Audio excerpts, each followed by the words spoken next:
আজকের এই ভিডিওটা অতি গুরুত্বপূর্ণ। দেখা মাত্র প্রত্যেকটা বাংলাদেশী নাগরিক এটা ভিডিওটা শেয়ার করে দিবেন, কারণ আমি যে তথ্যগুলো দিচ্ছি। নমস্কার, আমি তরুণ ঘোষ।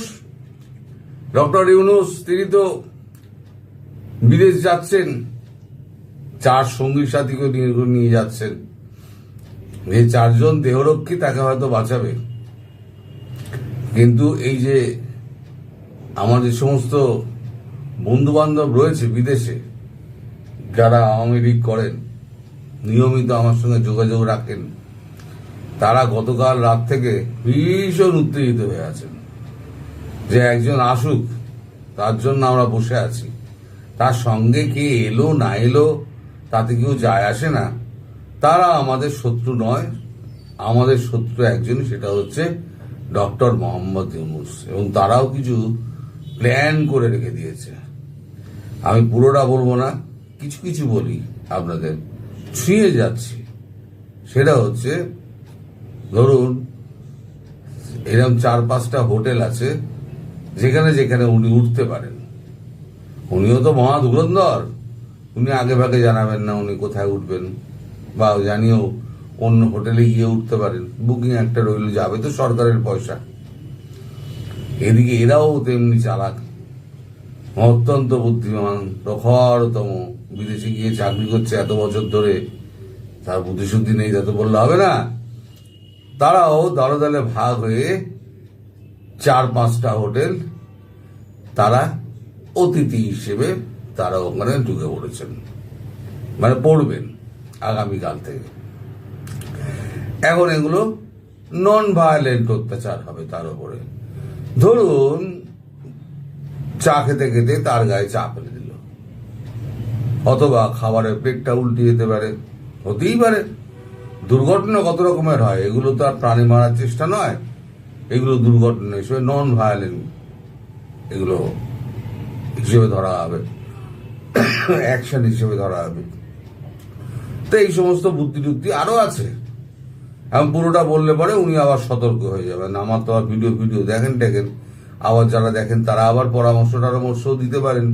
সুতরাং ওগুলো আমি আর বলবো না। তারা বিশেষভাবে অনুরোধ করেছেন, আরো অনেক প্ল্যান করে রেখে দিচ্ছেন। গতবার যেমন সুস্থভাবে, খুব একটা সুস্থভাবে বলবো না, একটু গন্ডগোলের মধ্যে পড়েছিলেন, লাঞ্ছিত ফাঞ্ছিত হননি, কিন্তু এবারে কিন্তু তিনি লাঞ্ছনার শিকার হতে পারেন। লাঞ্ছনা মানে চড়থাপ্পড় হয়তো খাবেন না, বিদেশ তো, ওখানে একটুখানি পুলিশের আবার একটুখানি বেশি আর কি, মানে পুলিশ ছাড়বে না। ফলে নন ভায়োলেন্ট অ্যাকশনের মধ্যে যা যা পড়ে গাইডলাইন অনুযায়ী, সেই সমস্ত অ্যাকশন কিন্তু হবে। এবং আরো অনেক কিছু আছে এর মধ্যে, যেখানে যেখানে উনি উপস্থিত হবেন সেসব জায়গায় আগে থেকে ব্যবস্থা করে সেখানে ঢুকে গো ব্যাক ইউনূস, আরো অনেক কিছু এরকম প্লাকার্ড লুকিয়ে কাপড়ের মধ্যে ভাঁজ করে নিয়ে যাওয়া হবে, আর সামনে নিয়ে গিয়ে নাচা কোঁদা হবে এরকম দেখিয়ে। মান ইজ্জতটা সারা পৃথিবীর সামনে কোথায় আমাদের এই নোবেল প্রাইজ জয়ী ইউনূসের থাকে, সেটা একবার মানে আমরাও দেখব আর পৃথিবীও দেখবে। এই যে যা সমস্ত সম্মান টম্মান উনি অর্জন করেছেন না, এই সমস্ত সম্মান টম্মান অর্জন ওখানে ধূলিসাৎ হয়ে যাবে।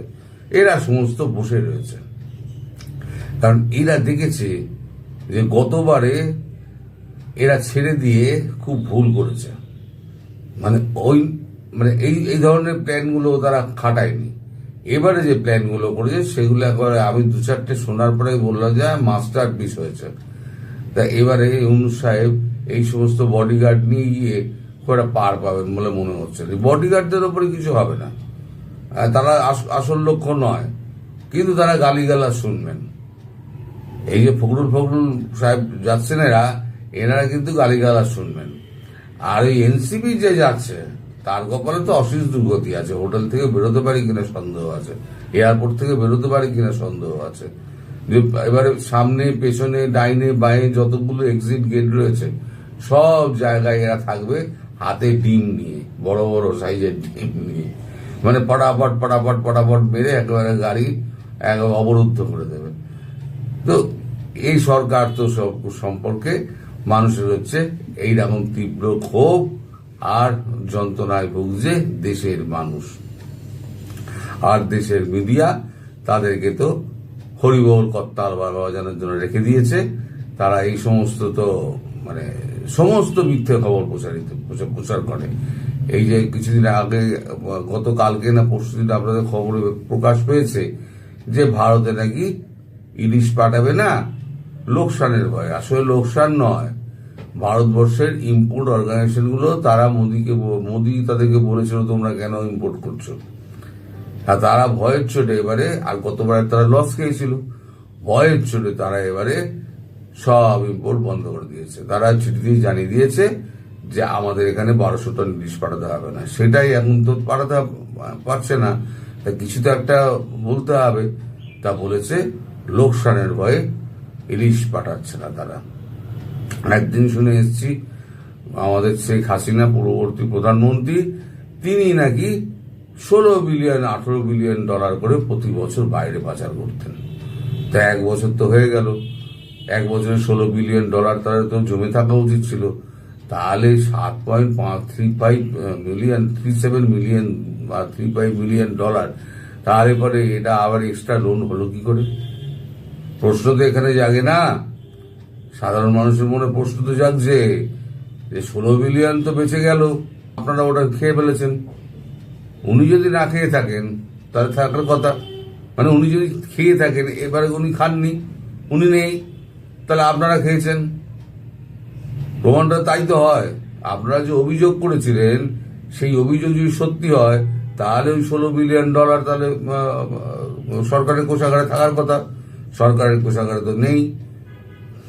তার মানে হয় আপনারা খেয়ে নিয়েছেন, তাই তো হতে হবে, নইলে পরে আরো 7.35 বিলিয়ন ডলার তাহলে আপনাদের হয় কি করে?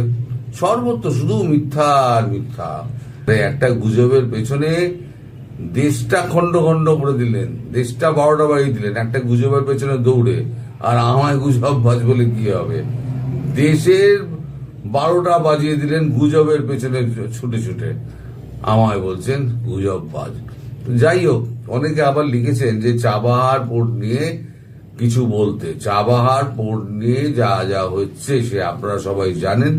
স্যাংশন লাগিয়েছে, স্যাংশন তো আগে ছিল, কিছুটা স্যাংশন উইথড্র হয়েছিল, এবারে ফুল স্যাংশন লেগেছে। তার জন্য ভারতের কিছু যায় আসে না। ভারত যদি, আমেরিকা যদি মনে করে সে পৃথিবীর মালিক আর সারা পৃথিবী তার হচ্ছে গিয়ে একেবারে গোলাম, তাহলে উনি ভুল করছেন ডোনাল্ড ট্রাম্প। এখন চাবাহার পোর্ট কেন, ইরানের সর্বত্র যদি মানে স্যাংশন লাগায়, তাহলে ভারতবর্ষ আমেরিকা থেকে তেলটা কেনা বন্ধ করে ওই বাকি যেটা 5 মিলিয়ন ব্যারেল কেনা হতো, তো সেখান থেকে কেটে 2 বিলিয়ন ব্যারেল করা হয়েছে, সেই 2 বিলিয়ন ব্যারেলটাও নিয়ে নেবে একদম এর থেকে, যা নিচ্ছে ইরানের থেকে এখন নিচ্ছে, তো আরো 2 বিলিয়ন ব্যারেল নিয়ে নেবে। এইসব করে কোনো লাভ নেই। এগুলো হচ্ছে ভারতকে টাইট দেওয়ার একটা করে মানে পথ। কি করে ভারতকে টাইট দেবে? কারণ ট্রেড তো হলো না, অনেক তেলও মারলো, অনেক ধমকালো, অনেক মজরালো, কিন্তু ট্রেড হলো না, আর ট্রেড হবেও না। আমি বলেছিলাম যে যতক্ষণ না পর্যন্ত ভারতের শর্তগুলো মানবে এবং ভারতবর্ষ বাংলাদেশ থেকে পা তুলবে, ততক্ষণ পর্যন্ত ট্রেড দিয়ে নিয়ে কোনো ডিল হবে না। তো ডিল হলো না।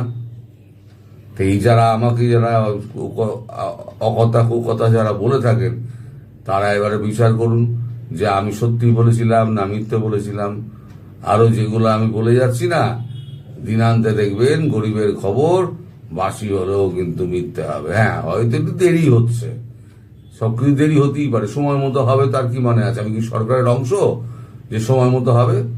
তবে যারা এই সরকারের গুণগান গেয়ে এখনো যারা চারদিকে দিকে টিকে বেড়াচ্ছেন, তারা অচিরেই কিন্তু নিজেদের ভুলটা বুঝতে পারবেন যে আমরা কি ভুল করেছি।